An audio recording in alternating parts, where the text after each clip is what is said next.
22e sermon de saint Augustin sur le jugement de Dieu.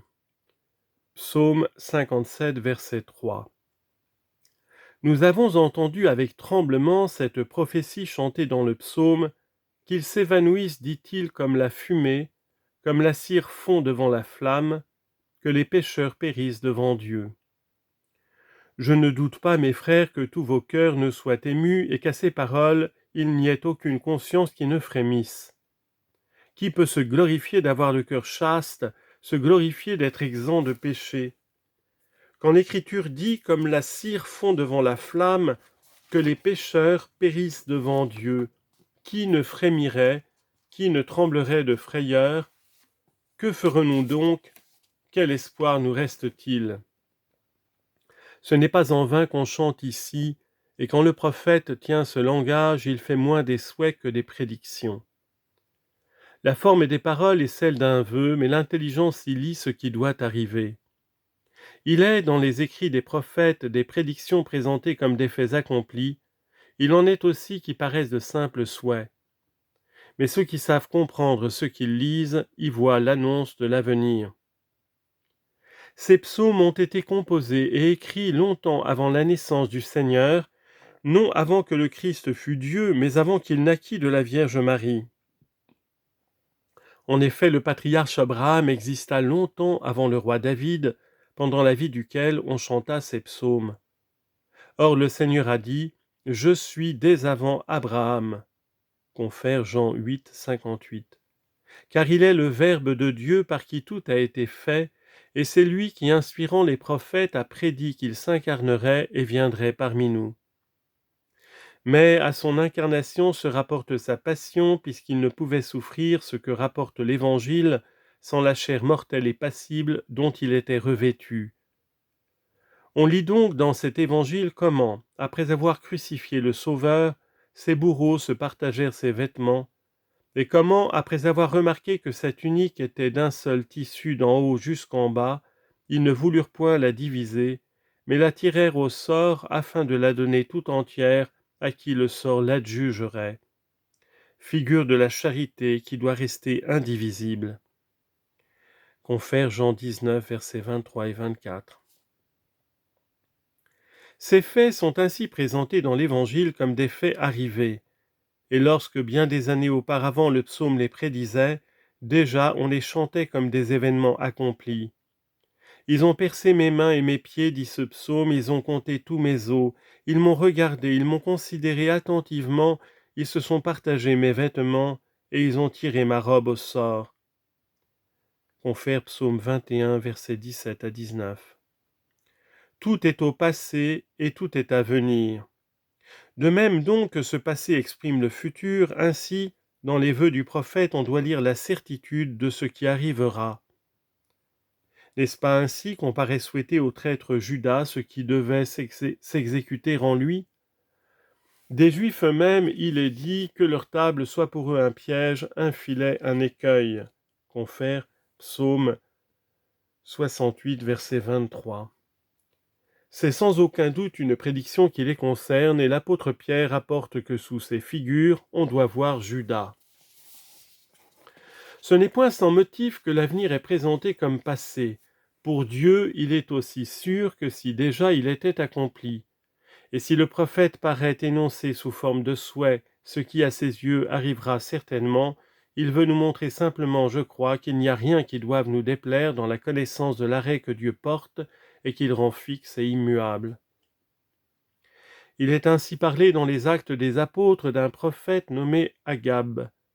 Il prédisait que saint Paul souffrirait beaucoup à Jérusalem de la part des Juifs qu'il serait même chargé de faire. Les frères l'ayant entendu voulaient détourner l'apôtre et l'empêcher d'aller jusque-là. « Que faites-vous » leur dit-il celui-ci. « Que faites-vous » leur dit celui-ci, jetant le trouble dans mon cœur, car je suis prêt non seulement à être lié, mais encore à mourir pour le nom de notre Seigneur Jésus-Christ. Acte 21, versets 10 à 14. Voyant alors son inébranlable détermination à tout souffrir, que la volonté du Seigneur soit faite, dirent les frères. Or, en disant que la volonté du Seigneur soit faite, est-ce que ces chrétiens souhaitaient à l'apôtre de pareilles souffrances? Est-ce que plutôt ils ne se soumirent pas avec un entier dévouement au céleste et divin décret? Ainsi donc, en disant, comme la cire fond devant la flamme, et qu'ainsi les pécheurs périssent devant Dieu, le prophète voit dans la plus entière certitude que ce malheur les menace, et pour ne pas déplaire à Dieu, il se plaît dans ce que Dieu a résolu. Que ferons-nous donc, frères? Ne devons-nous pas, tandis qu'il en est temps, changer de vie et corriger ce qui peut être mal dans nos œuvres, afin que le sort réservé certainement aux pécheurs ne trouve plus à tomber sur nous, non pas que nous dussions être anéantis, mais parce qu'il faut n'être plus de ceux pour qui il a été prédit? Si le juge menace de son arrivée, n'est-ce pas pour n'avoir point à punir quand il sera venu? N'est-ce pas pour nous presser de nous amender que les prophètes chantent son futur avènement? S'il voulait nous condamner, il garderait le silence. Quel assassin dit avant de frapper « Attention !» et tout ce que nous disent les Écritures n'est point la voix de Dieu qui crie « Attention !» Oui, mes frères, tout ce que nous endurons, toutes les tribulations de cette vie, c'est le fouet de Dieu cherchant à nous corriger pour n'avoir pas à nous condamner enfin. Les grands maux que chacun souffre maintenant sont cruels, accablants, et le seul récit en fait frémir. En comparaison du feu éternel, ce n'est pas même peu de choses, ce n'est rien. Que les épreuves tombent sur nous, sur autrui, elles sont pour nous des avertissements divins. Oui, mes frères, toutes ces afflictions qui nous viennent du Seigneur pendant la vie sont autant d'avertissements et d'invitations pressantes à nous corriger. Car il viendra ce feu éternel dont il sera dit aux réprouvés placés à la gauche, allez au feu éternel qui a été préparé à Satan et à ses anges. Confère Matthieu 25, 41. Quelques-uns alors feront pénitence, car il est écrit au livre de la sagesse, ils diront en eux-mêmes, faisant pénitence et gémissant dans l'angoisse de leur âme, que nous a servi l'orgueil, que nous a procuré l'ostentation des richesses. Toutes ces choses ont passé comme l'ombre. Confère Sagesse, chapitre 5, versets 3, 8 et 9. Il y aura donc là une pénitence mais infructueuse, il y aura une pénitence mais douloureuse sans guérir l'âme. La pénitence aujourd'hui est utile parce que nous nous corrigeons librement. Repens-toi à la voix de l'Écriture quand le juge sera présent et fera entendre sa voix, ton repentir sera stérile. Il va bientôt prononcer la sentence et tu n'auras alors aucune observation à élever, car il ne s'est point tu avant de rendre son arrêt, et s'il t'a ajourné, c'était pour t'inviter à te corriger. Quand le larron était suspendu à la croix, ne lui as-tu pas permis de changer? Crucifié avec le Seigneur, le larron crut au Christ. Confère Luc 23, versets 40 et 43. Au moment même où chancelait la foi de ses disciples. Quand il ressuscitait des morts, les Juifs le méprisèrent. Ce larron ne le méprisa point, quoiqu'il fût attaché avec lui à la croix. On ne pourra donc plus dire au Seigneur, vous ne m'avez pas accordé de bien vivre, ni vous ne m'avez donné aucun délai pour me corriger, ni enfin, vous ne m'avez pas montré ce que je devais désirer, ce que je devais éviter. Reconnaissez qu'il ne se tait pas, reconnaissez qu'il donne des détails, reconnaissez qu'il attire, exhorte et menace. Il a donné à sa parole une chair élevée, de là on la lit dans tout l'univers, au genre humain tout entier. Personne ne peut plus dire « j'ignorais, je n'ai pas entendu ». On voit l'accomplissement de ce qui est dit dans un psaume « nul ne se dérobe à la chaleur ». Confère psaume 18, 7. Cette chaleur divine est maintenant dans la divine parole qu'elle t'échauffe au plus tôt, et tu ne fondras pas comme la cire devant le feu qui l'allumera. Les impies en rient aujourd'hui, les moqueurs s'en moquent, on traite de fable ce que nous chantons, cependant tout s'accomplira un jour, oui mes frères, tout un jour s'accomplira. Si tant d'autres prédictions ne s'étaient point exécutées, nous devrions désespérer de voir jamais le jugement. Mais si nous sommes témoins aujourd'hui, si les yeux même des aveugles sont frappés de l'accomplissement des prophéties qui regardaient l'Église à venir, pourquoi douter que les autres s'accomplissent également ? Quand on disait que l'Église du Christ se répandrait dans toute la terre, il y en avait peu pour le dire et beaucoup pour en rire. C'est fait aujourd'hui, après avoir été annoncé si longtemps d'avance, l'Église est en effet répandue par toute la terre. Il y a plusieurs milliers d'années, on promettait à Abraham que toutes les nations seraient bénies en sa race. Genèse 22, 18. Le Christ est né de la race d'Abraham et dès maintenant toutes les nations sont bénies dans le Christ. Il a été prédit qu'on verrait des schismes et des hérésies. Nous en voyons. Des persécutions ont été prédites. Les rois adorateurs des idoles n'en ont-ils point ordonné ? En faveur des idoles et en haine du nom chrétien, la terre a été remplie de martyrs, leur sang a été répandu comme une semence et la moisson a poussé dans l'Église. L'Église ainsi n'a pas prié inutilement pour ses ennemis, les persécuteurs même sont devenus croyants. Il a été prédit aussi que les idoles seraient renversées au nom du Christ. Nous trouvons dans l'Écriture cet oracle avec les autres. Les chrétiens, il y a seulement quelques années, lisaient cette prophétie sans l'avoir réalisée. En mourant, ils en attendaient encore l'accomplissement et ne le voyaient pas. Néanmoins, comme ils étaient sûrs qu'il aurait lieu, ils parurent avec cette ferme croyance devant le Seigneur. Ce qu'ils ne voyaient point se voit maintenant. Comment ? Nous sommes témoins de tout ce qui a été annoncé sur l'Église, et le seul jour du jugement n'arriverait jamais. C'est la seule prophétie qui reste, et seule elle ne se réaliserait point. Nous voyons en lisant les Écritures que tout ce qui est écrit s'est exécuté à la lettre. Avons-nous le cœur assez dur et assez insensible pour désespérer de ce qui reste ? Et qu'est-ce que ce reste comparé à ce qui est sous nos yeux ?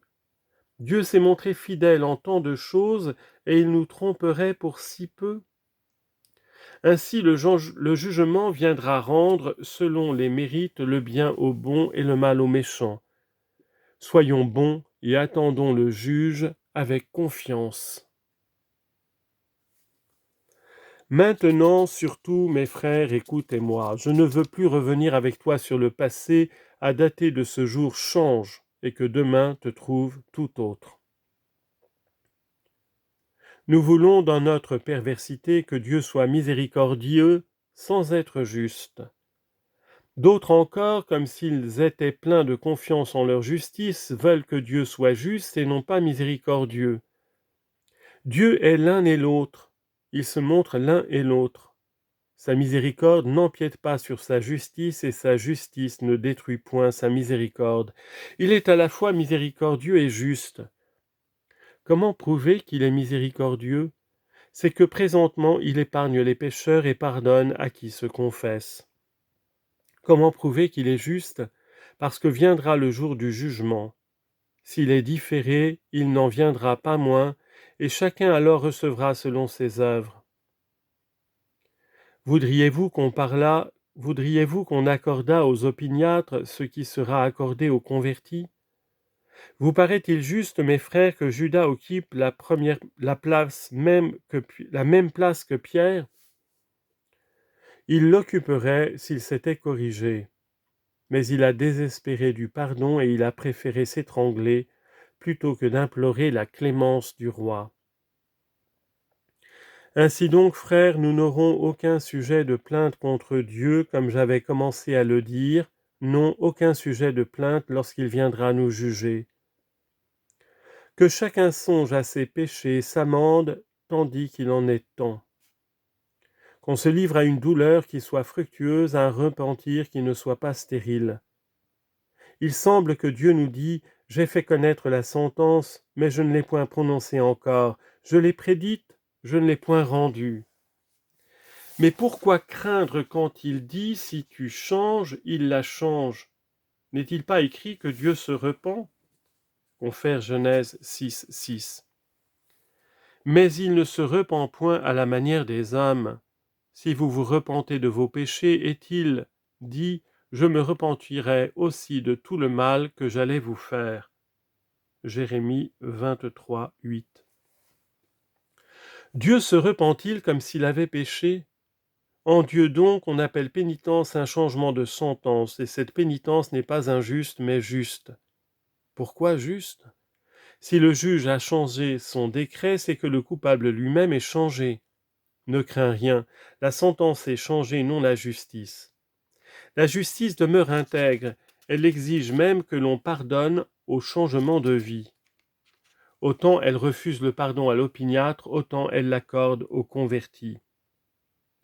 Le législateur est un roi d'indulgence, il a envoyé la loi, il a apporté l'indulgence. La loi t'avait rendu coupable, l'auteur de la loi t'absout, ou plutôt, il ne t'absout pas, car absoudre, c'est déclarer un homme innocent. Dieu donc pardonne plutôt aux convertis, car tous sont coupables, embarrassés dans leurs iniquités. Que nul ne demande à être absous, implorons tous la grâce que l'on obtient quand on est changé, et nous aurons confiance en entendant, comme la cire fond devant la flamme, qu'ainsi périssent les pécheurs devant Dieu. Oui, frères, que maintenant les pécheurs périssent, et ils ne périront point. S'ils commencent à vivre dans la justice, ils périront comme pécheurs, mais comme hommes, ils ne périront pas. Homme et pécheur, ce sont deux noms. L'un de ces noms désigne l'homme et l'autre le pécheur. Il nous montre l'un ce que Dieu a fait, l'autre ce qu'a fait l'homme, car c'est Dieu qui a fait l'homme et c'est l'homme qui s'est fait pécheur. Pourquoi donc trembles-tu quand Dieu te dit que les pécheurs périssent devant moi? Voici ce que Dieu te dit en effet, périsse en toi ce que tu as fait, et ce que j'ai fait, je le conserve. Le feu divin échauffe maintenant la parole, c'est l'ardeur de l'Esprit Saint qui l'excite, comme nous l'avons déjà dit, car il est écrit dans un autre psaume, « Nul ne se dérobe à sa chaleur ». Et l'apôtre déclare que le Saint-Esprit est cette chaleur même, embrasée par l'Esprit. Confère Romains 12, 11. Donc, avant d'être devant Dieu, place-toi devant son écriture, fonds devant elle, repens-toi lorsque tu l'entends parler ainsi de tes péchés. Et lorsque tu te repens, lorsque tu souffres volontairement sous la chaleur de la parole, lorsque tu vas jusqu'à verser des larmes, n'es-tu pas comme la cire qui se fond et qui en quelque sorte se répand en larmes? Fais donc maintenant ce que tu redoutes plus tard, et plus tard tu n'auras rien à craindre. Seulement ne t'épanouis point comme la fumée. Ici, en effet, tu vois deux comparaisons.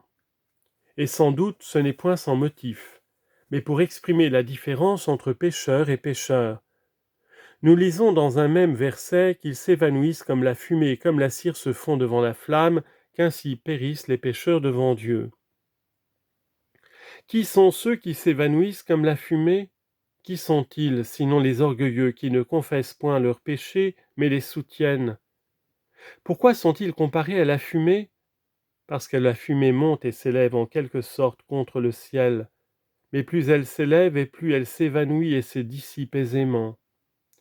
Considérez de nouveau ce que je viens de dire. Plus la fumée est proche du feu et de la terre, plus elle est compacte. Elle ne s'est point encore évanouie, elle n'est point emportée par les vents. Mais plus elle monte haut, plus elle se raréfie, s'évanouit, se dissipe. Ici l'orgueilleux s'élevant contre Dieu comme la fumée contre le ciel, ne doit-il pas s'évanouir, être emporté quand il monte, comme par les vents de sa folle vanité, et périr enfin, ainsi que périt en s'élevant cette colonne de fumée plus creuse que solide? Telle est en effet la fumée. Tu vois une grande colonne, il y a peut-être quelque chose à voir, rien à saisir. Avant tout, chers frères, redoutez un pareil châtiment, n'excusez point vos fautes passées, et si vous en commettez encore de grâce, ne les excusez point. Soumettez-vous à Dieu et frappez-vous la poitrine de manière à ne plus commettre celles qui vous restent encore.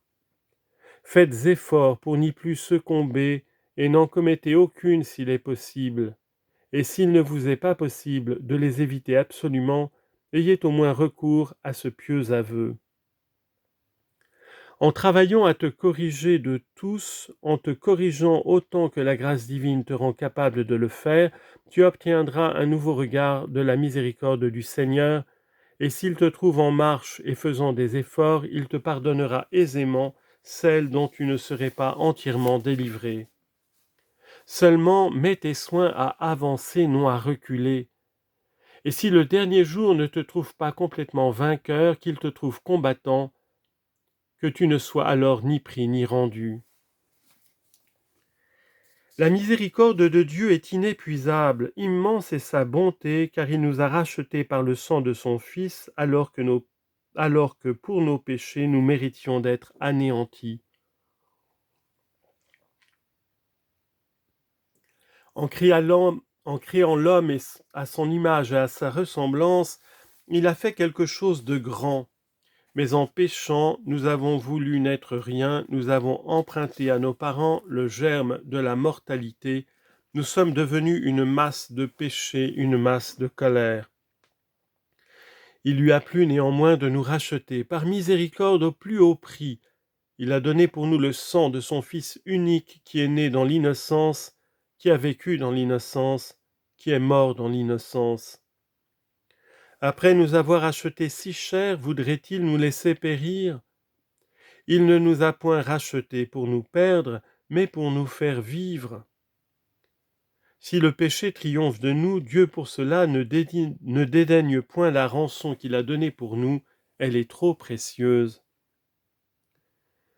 Gardons-nous toutefois de compter trop sur sa clémence si nous ne luttons contre nos péchés, si surtout nous avons commis certains crimes énormes, n'espérons point qu'il nous fera miséricorde en s'associant à notre iniquité. En vérité, est-ce que les impies qui n'ont rien fait pour se corriger pendant leur vie, qui ont persévéré dans l'opiniâtreté et la dureté de cœur, qui ont même accusé Dieu en excusant leurs péchés, peuvent être placés par lui avec les saints martyrs, avec les saints apôtres, avec les prophètes et les patriarches, avec les fidèles qui l'ont bien servi et bien mérité de lui, qui ont vécu dans la chasteté, la modestie, l'humilité, qui ont fait l'aumône et pardonné à quiconque les faisait souffrir?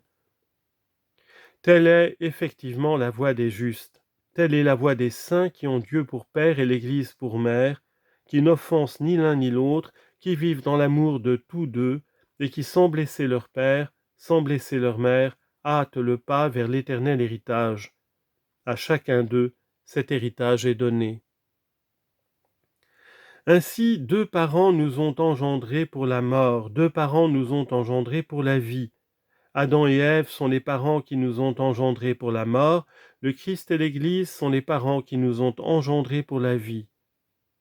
Dans le Père qui m'a engendré pour la mort, je vois Adam, Ève dans ma mère. Nous sommes issus d'une race charnelle. C'est à la vérité par un bienfait de Dieu, car nous ne devons ce bienfait qu'à Dieu. Cependant, comment sommes-nous venus au jour ? Sans aucun doute, c'est pour mourir. Ceux qui nous ont précédés nous ont engendrés pour leur succéder. Était-ce pour qu'éternellement nous vécussions sur la terre avec eux ? Ils devaient s'en aller et ils ont voulu être remplacés. Ce n'est pas pour cela que nous engendre Dieu notre Père et l'Église notre Mère, c'est pour la vie éternelle, car eux-mêmes sont éternels, et cette éternelle vie est l'héritage qui nous est promis par le Christ. Le Verbe s'est fait chair et il a demeuré parmi nous. Jean 1, 14. Il a été nourri, il a grandi, il a souffert, il est mort, il est ressuscité, il a reçu pour héritage le royaume des cieux. C'est comme homme qu'il est ressuscité et qu'il a reçu l'éternelle vie. C'est comme homme et non comme verbe. Comme verbe, il demeure immuable d'une éternité à l'autre éternité. Or, comme cette sainte humanité est ressuscitée pour la vie éternelle, il nous a été promis de ressusciter également et de monter au ciel plein de vie. Nous attendons le même héritage, la vie immortelle. Tout le corps n'est pas encore monté, le chef est au ciel, les membres sur la terre. Le chef n'abandonnera pas le corps, seul il ne prendra point possession de l'héritage. Le Christ entier y sera admis, le Christ entier dans l'humanité, c'est-à-dire le chef et les membres. Nous sommes les membres du Christ, donc espérons l'héritage. Quand tout sera passé, nous aurons en partage un bonheur qui ne passera point, et nous échapperons à un malheur qui ne passera point non plus. Le bonheur et le malheur sont également éternels. Si Dieu a fait aux siens des promesses éternelles, il n'a pas fait aux impies de temporelles menaces. Il a promis aux saints une vie, un bonheur, un royaume, un héritage sans fin.